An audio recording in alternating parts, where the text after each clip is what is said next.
এই আরো আরো আরো চাই, এই স্বভাবটাই মানুষকে কুড়ে কুড়ে শেষ করে দিয়েছে। এত লাগবে কেন তোমার? চাহিদার কোনো শেষ নাই, unlimited demand of human being.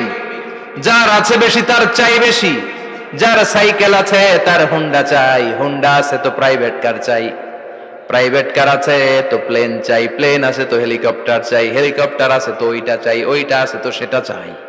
ঠিক কিনা? এলাকার মেম্বার যে হয়েছে চেয়ারম্যান হতে চায়, আছে না নাই? চেয়ারম্যান সাহেব এমপি হতে চায়, আছে না নাই? এমপি সাহেব মন্ত্রী হতে চায়, আছে না নাই? মন্ত্রী সাহেব প্রধানমন্ত্রী হতে চায়, আছে না নাই? কিন্তু এই দেশে সুযোগ নাই। কথা কন। এই দেশে প্রধানমন্ত্রী সিলেক্টেড, 2-3 জনের বাইরে কেউ প্রধানমন্ত্রী হইতে পারবি না। ঠিক কিনা? আমার এই